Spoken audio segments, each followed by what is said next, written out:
राज्याच्या राजकारणातील दिवसभरातील झटपट ठळक बातम्या. आत्ताच्या घडीच्या सर्वात मोठ्या बातम्या. दुसऱ्या टप्प्यातील प्रचार तोफा थंडावल्या. मराठवाड्यातील 3 तर विदर्भातील 5 मतदारसंघात 26 एप्रिलला मतदान. परभणीतून निवडून आलो नाही तर संन्यास घेईल, महादेव जानकर यांची मोठी घोषणा. उद्धव ठाकरेंविरोधात रान उठवण्याचा दिला इशारा. संभाजीनगर मतदारसंघातून विनोद पाटील यांची अखेर माघार. कुणाला तरी पाडण्याची मुभा असल्याचा डाग लागू नये म्हणून मोठा निर्णय. आत्महत्याग्रस्त शेतकऱ्यांची माफी मागा. अमित शहा यांचा शरद पवारांवर हल्ला. विदर्भातील सिंचन प्रकल्प अपूर्ण का, असा केला सवाल उपस्थित. बाळासाहेब ठाकरे यांच्या विचारांवर नरेंद्र मोदी चालतात. रत्नागिरीतील प्रचारादरम्यान भाजप नेते विनोद तावडे यांचा मोठा दावा.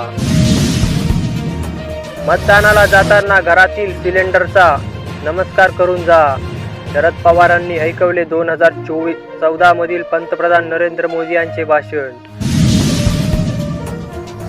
अजित पवार सुनेत्रा पवार यांचा मोठा दिलासा. अतिश शिखर बँक घोटाळ्यातील क्लोजर रिपोर्टमध्ये पुरावे नसल्याचा उल्लेख. लोकसभा रणसंग्राम, सभेचे मैदान बदलले पण निवडणुकींचे मैदान आम्हीच मारू, बच्चू कडूंचा मोठा प्रहार.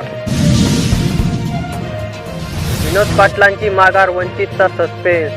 उमेदवारी न मिळाल्याने पाटील यांचे महायुतीच्या स्थानिक नेत्यांवर आरोप. मंत्री भुमरेंच्या पत्नीच्या नावावर दारू विक्रीचे 2 परवाने. दुसऱ्या प्रतिज्ञापत्रात दिली कबुली. 3 वर्षात पत्नीचे उत्पन्न शून्यावरून 14 लाख रुपयापर्यंत.